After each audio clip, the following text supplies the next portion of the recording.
Hello friends, welcome to the channel mission engineer. तो friends, आज हम इस वीडियो में बात करेंगे कि बीटेक फर्स्ट ईयर में कौन से ब्रांच को कौन सा सब्जेक्ट पढ़ना है और उस सब्जेक्ट में मेनली क्या पढ़ना है ब्रीफली में हम समझाएंगे। आप लोग कुछ स्टूडेंट अगर सिलेबस देखे होंगे तो देखे होंगे कि मैकेनिकल को पढ़ना है, इलेक्ट्रिकल का सब्जेक्ट या फिर कंप्यूटर साइंस को पढ़ना है, मैकेनिकल का सब्जेक्ट, ये सब क्यों पढ़ना है, सब कुछ हम इस वीडियो में बताएंगे। आप इस वीडियो को अच्छे से देखिएगा। फर्स्ट ईयर से रिलेटेड जितना भी इन्फॉर्मेशन होगा इस चैनल के माध्यम से प्रोवाइड किया जाएगा। चलिए फ्रेंड्स, शुरू करते हैं। सबसे पहले देखिए, ये समझिए कि आप लोग 10-12 तक पढ़े होंगे तो 100 मार्क्स, टोटल 100 मार्क्स का एग्जाम होता था। कॉलेज में कुछ चेंज होता है तो क्या होता है, तो देखिए मैथ्स जो है, मैथ्स आपका 100 मार्क्स का होगा, ये ठीक है। मैथ्स 100 मार्क्स का होगा, उसमें 70 मार्क्स यानी 70 मार्क्स का होगा एक्सटर्नल। एक्सटर्नल मतलब देखिए क्या होता है, जैसे कि आप कोई भी एग्जाम देते थे 11th का तो फाइनल होता था ना, एक साल कंप्लीट हो जाने के बाद फाइनल होता था, उसी तरह एक सेमेस्टर खत्म होने के बाद एक्सटर्नल होता है, यानी कि इंड सेमेस्टर होता है। और 30 मार्क्स का होता है मिड सेमेस्टर। जैसे कि आप एग्जाम देते होंगे तो सुने होंगे हाफ ईयरली यानी कि अर्धवार्षिक, उसी तरह मिड सेमेस्टर यानी कि मिड सेमेस्टर का जब आधा सिलेबस आपको पढ़ाई हो जाएगा तो उस समय एग्जाम होगा 30 मार्क्स का मिड सेमेस्टर, उसको बोलते हैं मिड सेम और इंड सेम। ये चीज आप समझिए। तो मैथ्स में होगा 70 मार्क्स का एक्सटर्नल यानी कि इंड सेम और 30 मार्क्स का मिड सेम। और बाकी जितने भी सब्जेक्ट हैं जिसमें 150 मार्क्स का होगा, 150 मार्क्स का, उसमें 100 मार्क्स थ्योरी होगा, 50 मार्क्स प्रैक्टिकल होगा। जो 150 का होगा टोटल, एक सब्जेक्ट जो 150 का होगा, जैसे कि बेसिक इलेक्ट्रिकल इंजीनियरिंग ड्राइंग, तो वो सब 150 मार्क्स में 100 मार्क्स का थ्योरी, 50 मार्क्स का प्रैक्टिकल। अब ये जो 100 मार्क्स है वो थ्योरी का है, तो उसमें भी 70 होगा एक्सटर्नल यानी कि इंड सेम और 30 होगा आपका मिड सेम। ये हो गया थ्योरी का।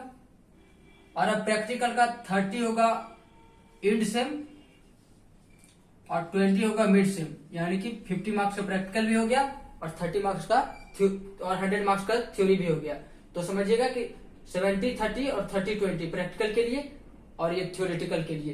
तो ये पूरा सिनारियो है एग्जाम होने का। आप लोग को मिड सेमेस्टर और एंड सेमेस्टर दोनों में 33% मार्क्स लाना होगा। अगर आप नहीं लाते हैं तो बैकलॉग लग जाएगा, यानी कि अगले साल फिर से वो सब्जेक्ट का एग्जाम देना होगा। आपका ईयर तो पास हो जाएगा, फर्स्ट ईयर में रहेंगे, सेकंड ईयर में चले जाएंगे, लेकिन आपको फिर से वो एग्जाम देना पड़ेगा जिसमें आप बैकलॉग लगा है। चलिए कोई बात नहीं, बैकलॉग नहीं लगेगा, आपको ये गारंटी है। हम जो नोट्स दे रहे हैं उसको आप पढ़िएगा और जो लेक्चर बताएंगे कौन सा लेक्चर देखना है वो अगर आप देखिएगा तो डेफिनेटली आप क्रॉस नहीं कीजिएगा, बैकलॉग नहीं लगेगा। तो चलिए सबसे पहले समझते हैं कि शॉर्टकट यानी कि जो शॉर्ट लिखे हैं उसको हो सकता है बहुत सारे स्टूडेंट को नहीं समझ में आ रहा होगा, बहुत को समझ में आ रहा होगा। तो CSE मतलब होता है computer science and engineering, civil engineering, triple मतलब electrical and electronics engineering, mechanical engineering, electrical and communication engineering, यानी या फिर इसको बोल सकते हैं electronics and communication engineering, IT से इंफॉर्मेशन टेक्नोलॉजी, डबल E से इलेक्ट्रिकल इंजीनियरिंग और लेदर से लेदर टेक्नोलॉजी। इतना समझ में आ गया। और कुछ सब्जेक्ट है उसका भी शॉर्ट फॉर्म, आप कॉलेज जाइएगा तो शॉर्ट फॉर्म में ही बोलेंगे टीचर आज हम इसका क्लास लेंगे, BEE का क्लास लेंगे या फिर ED का क्लास लेंगे। तो देखिए BEE का फुल फॉर्म होता है basic electrical engineering mechanics, C programming. उसके बाद और बता, देखिए ED इसको बोलते हैं इंजीनियरिंग ड्राइंग को शॉर्ट में बोलते हैं ED, और सी प्रोग्रामिंग को शॉर्ट में बोलेंगे C। ये चीज आपको समझ लीजिए, क्योंकि मैंने शॉर्ट में अगर जानना चाहिए, मान लीजिए आज शॉर्ट का जमाना है, शॉर्ट में बोल देता है क्या चाहिए, कौन ब्रांच है तो ME ब्रांच है, तो कौन सा ब्रांच है तो EE ब्रांच है, कौन सा सब्जेक्ट पढ़ना है तो BEE पढ़ना है। तो ये थोड़ा सा ट्रेंडिंग में चलता है, तो आप लोग भी थोड़ा सा जान लीजिए। तो फ्रेंड्स चलिए देखते हैं कि कौन से सब्जेक्ट में क्या पढ़ना है। देखिए फर्स्ट ईयर में सबका सिलेबस सेम है, जो किसी को फर्स्ट सेमेस्टर में पढ़ना है, किसी को सेकंड में पढ़ना है, लगभग सिलेबस सब सेम है। तो चलिए हम एक कोई भी ब्रांच का देखते हैं कि उसमें क्या सब्जेक्ट पढ़ना है। तो देखिए मान लीजिए इंजीनियरिंग केमिस्ट्री में आपको क्या पढ़ना होगा, सॉलिड, जो आप सॉलिड स्टेट पढ़े हैं उसको पढ़ना होगा, ऑर्गेनिक कन्वर्जन पढ़ना होगा, और या फिर केमिकल बॉन्डिंग पढ़ना होगा, ये सब पढ़ना होगा इसमें। उसका सी प्रोग्रामिंग क्या पढ़ना होगा, सी प्रोग्रामिंग में कंप्यूटर से कोई भी चीज प्रोग्राम करना है, यानी कि गूगल फॉर्म बनाना है तो कैसे बना सकते हैं, गूगल फॉर्म जैसे आप लोग कोई भी फॉर्म फिलअप करते हैं तो वो कैसे क्रिएट कर सकते हैं कंप्यूटर पे, ये बताया जाएगा। वर्कशॉप मतलब क्या होता है, वर्कशॉप में देखिए ऐसा चीज सिखाया जाएगा जैसे कि ये स्पेशली मैकेनिकल सिविल का होता है, तो क्या, लेकिन पढ़ना सबको है क्योंकि हर एक ब्रांच का कहीं ना कहीं दूसरे ब्रांच से लिंक है। तो वर्कशॉप में क्या पढ़ना है, आपको मेटल ज्वाइनिंग पढ़ना होगा, कास्टिंग पढ़ना होगा, वेल्डिंग पढ़ना होगा, सोल्डिंग पढ़ना होगा। आप लोग देखे होंगे कि मेटल को जोड़ने के लिए वेल्डिंग किया जाता है और फिर छोटा छोटा जो इक्विपमेंट होता है जैसे कि मोबाइल का पार्ट उसको सोल्डिंग किया जाता है। तो वो सब चीज बताया जाएगा आप लोग को। मैथ्स में कैलकुलस पढ़ना होगा पहले सेमेस्टर में, और दूसरे सेमेस्टर में प्रोबेबिलिटी। इसको चेंज भी हो सकता है, जिसको किसी को सेकंड में पढ़ना पड़ सकता है, किसी को फर्स्ट में। तो ये देख लीजिए, अपना पूरा समझ में आ जाएगा। जिसको कैलकुलस लिखा हुआ मतलब कि वो समझिए कैलकुलस है, जिसको मैथ्स लिखा हुआ समझिएगा प्रोबेबिलिटी है। कुछ कुछ देखिए ब्रांच का सेम है और कुछ कुछ का फर्स्ट वाला सेकंड में हो गया, सेकंड वाला फर्स्ट में हो गया, लेकिन पढ़ना सबको सेम है। उसके बाद देखते हैं, आपको लग रहा होगा कि BEE यानी कि जैसे मैकेनिकल है, उसमें मैकेनिकल में पढ़ना BEE यानी कि बेसिक इलेक्ट्रिकल इंजीनियरिंग पढ़ना है। तो बेसिक इलेक्ट्रिकल इंजीनियरिंग क्यों पढ़ना है? मैकेनिकल है तो मैकेनिकल का चीज पढ़ना चाहिए, ऑटोमोबाइल पढ़ाना चाहिए। तो देखिए सबसे बड़ी बात है कि मान लीजिए कोई भी आप ऑटोमोबाइल डिजाइन कर रहे हैं, बाद में जब आप पढ़ेंगे तो वहां आपको मान लीजिए वायरिंग का जरूरत है। तो वायरिंग का जरूरत है तो आप कितने दूसरे को बुलाइएगा, कुछ तो आइडिया आपको रहना चाहिए वायरिंग करने का। रेड वायर, ब्लू वायर, सबका क्या यूज होता है बताया जाएगा। इंडक्शन मोटर कैसे काम करता है ये सब बताया। उसके बाद देखिए इंजीनियरिंग ड्राइंग। तो देखिए आप लोग 5th 6th 7th 8th में होंगे तो कोई भी चीज का तोता का या फिर कोई भी घर का बनाते थे आप, पेन एंड पेपर पे पेंसिल से ड्राइंग करते थे। तो इसी तरह आपको जैसे सिविल का है तो सिविल का इक्विपमेंट, जैसे कि मान लीजिए कि आपको बिल्डिंग बनाना है या फिर कोई ऑटोमोबाइल डिजाइन करना है तो उसका फ्रंट व्यू कैसे होगा, टॉप व्यू ऊपर से देखेंगे कैसा दिखेगा, नीचे से कैसा दिखेगा, साइड से कैसा दिखेगा, वो सब इसमें बताया जाएगा। तो स्पेशली ये ड्राइंग है, इंजीनियरिंग ड्राइंग होता है, उसमें आपको ड्राफ्टर कैसे यूज करना है। तो इंजीनियरिंग ड्राइंग में कौन कौन सा इक्विपमेंट होता है उसका एक वीडियो बना दिए हैं, उसको आई बटन पे दे देंगे, आप क्लिक करके देख सकते हैं।